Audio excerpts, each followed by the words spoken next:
ये कहानी है महाराष्ट्र के परभनी के एक छोटे से तालुका मानवत के बारे में, जिसकी वजह से 70-72 के दशक में पूरा परभनी ही नहीं बल्कि पूरा महाराष्ट्र और पूरा भारत हिल के रह गया था। ये कहानी है एक बहुत ही ज़्यादा खतरनाक खून के प्रकरणों की। ये कहानी है 11 लोगों की खून की। मानवत एक परभनी जिला का एक छोटा सा गांव था, जिसकी वजह से पूरा महाराष्ट्र चर्चा में आ चुका था। जिसका कारण था महाराष्ट्र में हो रहे कुछ दिनों से खून। असल में हुआ कुछ ऐसा कि 70-72 के दशक में मानवत में अचानक से खून होने लगे। मानवत के अंदर दिसंबर 1972 से महिलाओं की और छोटी लड़कियों की लाशें मिलने लगी थी। इससे पूरे मानवत के लोग काफ़ी ज़्यादा परेशान होने लगे थे। अकेले घर के बाहर निकलने के लिए महिलाएं और बच्चियां भी डरने लगे थे। इतना ही नहीं बल्कि पूरा गांव मानवत डरने लगा था। इन सभी बातों में एक बात कॉमन थी कि जिनका खून हो रहा था वे ज़्यादा से ज़्यादा 10 से 12 साल के बीच की लड़कियाँ थी।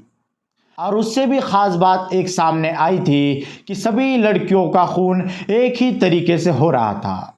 आखिर ये सब खून कौन कर रहा है, किसी को भी इसकी भनक नहीं थी। सभी लोग परेशान थे क्योंकि पूरा गांव खून होने की वजह से दहशत में आ चुका था। कोई भी सवाल पूछने पर सब चुप हो जाते। सभी को डर होता कि ये आखिर खून कौन कर रहा है।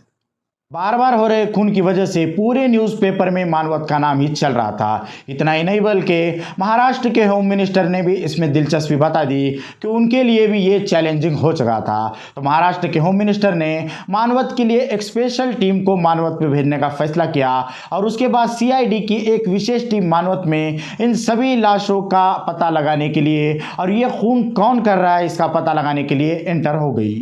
होम मिनिस्टर ने जो टीम भेजी थी उसके मुख्य अधिकारी थे रत्नाकर कुलकर्णी, जो कि बहुत ही ज़्यादा जिगरबाज थे। और वे जब मानवत में आए तो उन्हें भी पहले तो कुछ भी पता नहीं लगा, लेकिन वे ज़ोरों शोरों से पूरी तरीके से केस सॉल्व करने की तैयारी में लगे हुए थे। उन्हें सिर्फ ये पता करना था कि आखिर इतनी ज़्यादा हिम्मत कर कर इतने छोटे से गाँव में इतना बड़ा जुर्म को अंजाम कौन दे रहा है, आखिर इसके पीछे का मंसूबा क्या है, आखिर 10-12 साल की लड़कियां का ही खून क्यों हो रहा है। यह सभी पता करना पुलिस के लिए चैलेंजिंग तो हो गया था। इसलिए पुलिस भी अपने काम पर पूरी तरीके से फोकस करते हुए काम कर रही थी।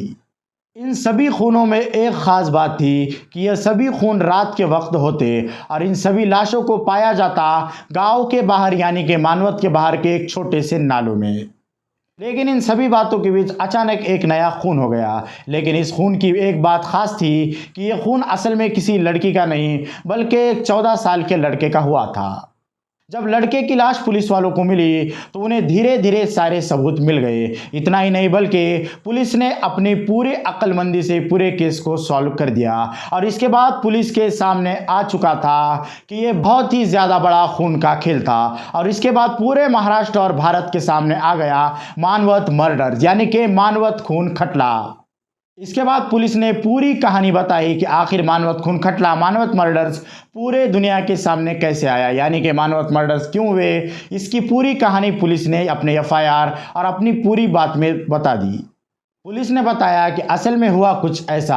मानवत के नज़दीक की एक छोटी सी बस्ती थी जहां पर गरीबी के कारण अच्छे बुरे धंधे चला करते थे, यानी कि अवैध धंधे चला करते थे। और इसमें एक प्रमुख धंधा ये भी था कि वहां पर हाथ भट्टी, यानी कि देशी दारू को बनाया जाता था, जो कि वहां कर लोकल लोग जो कि गरीब थे वे बनाकर उसे बेचा करते थे। जो हाथ भट्टी मानवत में चलती थी उसकी मालकिन थी रुक्मिणी। ऐसा कहा जाता है कि वे बहुत ही ज़्यादा खूबसूरत थी। रुक्मिणी को उसके पति ने छोड़ दिया था, इसलिए वे हाथ भट्टी पर दारू बनाकर गुजारा करती थी। वहां पर रेगुलर आने वाले कस्टमर उत्तम राव, जो कि मानवत के एक बहुत ही बड़े पटेल थे, उन्हें रुक्मिणी पसंद थी। वे हमेशा रुक्मिणी के लिए ही वहां पर आया करते थे।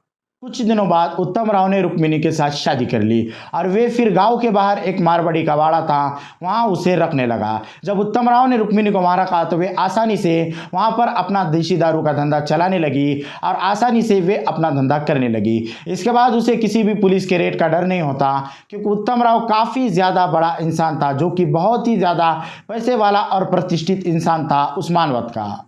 उत्तमराव का घर काफ़ी ज़्यादा बड़ा था और उसके पास प्रॉपर्टी भी काफ़ी ज़्यादा थी और उसके बच्चे भी काफ़ी ज़्यादा थे और उसके भाई के लड़के, उसकी बहन के लड़के, यानी कि उसका परिवार काफ़ी ज़्यादा बड़ा था। लेकिन रुक्मिणी को बच्चा नहीं हो रहा था, इसलिए वे काफ़ी ज़्यादा परेशान हो गई। 5 साल होने के बाद भी जब रुक्मिणी को बच्चा नहीं हुआ तो वे काफ़ी ज़्यादा परेशान हो गई। वे अक्सर इस बात को सोचकर रोने लगती और वे उत्तमराव को भी बताने लगती कि ऐसा क्यों हो रहा है। रुक्मिणी को इस बात का भी ज़्यादा दुख था कि उसने बहुत ज़्यादा पैसा कमाया और उत्तमराव की प्रॉपर्टी भी काफ़ी ज़्यादा बड़ी थी, तो उसे हमेशा से इस बात का दुख होता कि सारी प्रॉपर्टी उत्तमराव के बेटों को चली जाएगी, इसलिए वो इस बात से हमेशा से दुखी रहने लगती। रुक्मिणी काफ़ी ज़्यादा बच्चे के लिए परेशान होने लगी तो वे अलग अलग डॉक्टर्स के पास जाने लगी। पूरे डॉक्टर्स ने सारी दवाइयाँ देने के बाद भी रुक्मिणी को रिजल्ट नहीं आ रहा था, इसलिए वह बहुत ही ज़्यादा दुखी होने लगी। फिर रुक्मिणी को लगा कि शायद मैं अगर प्रार्थना करूँगी, भगवान से प्रार्थना करूँगी तो शायद मुझे बच्चा हो जाएगा। रुक्मिणी बहुत ही ज़्यादा पूजा करने लगी और इसी के साथ साथ रुक्मिणी काले जादू में भी मानने लगी। उसे लगा कि अगर वो फलाने बाबा के पास जाएगी तो उसे बच्चा हो जाएगा। इतना ही नहीं बल्कि वे अलग अलग गंडे दौरे भी करने लगी। इसके बाद रुक्मिणी रोजाना सोचने लगती और वो अलग अलग बाबाओं की और तांत्रिकों की बातें मानने लगी थी। ऐसा कहा जाता है कि मानवस खजाने के लिए प्रसिद्ध है और वैसे भी 70-72 के वक्त दुष्काल के कारण काफ़ी ज़्यादा लोग परेशान थे और वहाँ पर खजाना ढूंढने के लिए अलग अलग तांत्रिक आने लगे थे और ऐसे ही तांत्रिकों के संपर्क में आ चुकी थी रुक्मिणी, जो कि बच्चा न होने के कारण काफ़ी ज़्यादा परेशान थी। रुक्मिणी अलग अलग तांत्रिकों से बात करने लगी और वे जो भी कहते वे करती, लेकिन फिर भी रुक्मिणी को रिजल्ट नहीं आ रहा था और उसे बच्चा नहीं हो रहा था। फिर उसे मिल गया गणपत साळवे नाम का एक तांत्रिक। गणपत साळवे ने रुक्मिणी को बताया कि असल में तुम्हारे घर के सामने एक पीपल का पेड़ है, उस पीपल के ऊपर एक मुंजा रहता है जिसकी वजह से तुम्हारी गोद कभी भी सूनी नहीं हो सकती। इसके बाद जब रुक्मिणी को गणपत साळवे ने यह सब बताया तो रुक्मिणी काफ़ी ज़्यादा परेशान होने लगी और वे तंत्र मंत्र करने लगी। इसके बाद गणपत साळवे ने उसे बताया कि तुम्हें एक काम करना होगा कि तुम्हें मुंजा को खुश करने के लिए महिलाओं की बलि देनी पड़ेगी। गणपत साळवे ने रुक्मिणी को बताया कि 4 लड़कियों की बलि हमें मुंजा को देनी होगी, इसके बाद तुम्हारी गोद सुनी हो जाएगी। और वे चारों लड़कियां भी कम उम्र यानी कि 12 से 15 साल की होना चाहिए, ऐसा गणपत साळवे ने रुक्मिणी को बताया और यहीं से शुरू हुआ मानवत मर्डर और खून का सिलसिला।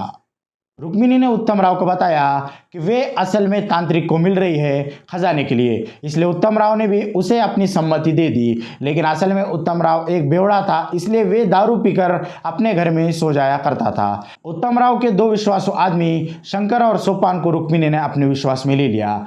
अपने मालिक के विश्वासु होने के कारण वे भी रुक्मिणी के साथ मिल गए। इसके बाद रुक्मिणी ने उन दोनों को बलि लाने के लिए कहा, यानी कि लड़कियों को पकड़ के लाने की जिम्मेदारी उसने शंकर और सोपान को दे दी।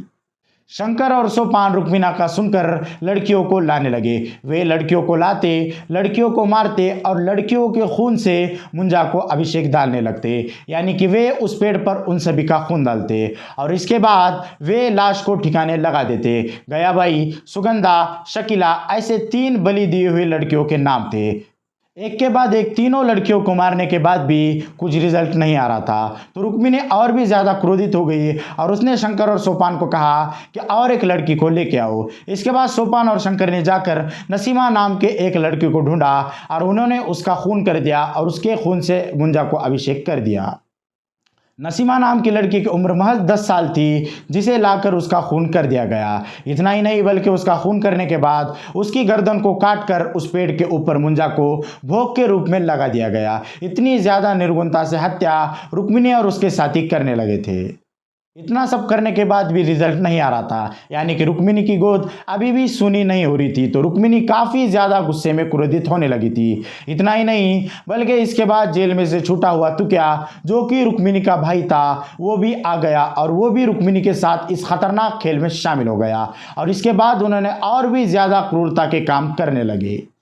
इसके बाद रुक्मिणी और उसके साथियों ने होते सारी हदें पार कर दी। उन्होंने गर्भवती महिला को लाकर उसके पेट में के बच्चे को मारकर और उस महिला को मारकर उसका खून उस मुंजा को भेंट स्वरूप चढ़ा दिया। वे सब खून करने में इतने ज़्यादा एक्सपर्ट हो चुके थे कि वे एक भी सबूत पीछे नहीं छोड़ रहे थे, यानी कि उन्होंने पूरे 10 खून करने के बाद भी उन्होंने एक भी सबूत पीछे नहीं छोड़ा था। इसके बाद समिंद्रा, जो कि रुक्मिणी की बहन थी, वे भी इस खूनी खेल में शामिल हो गई।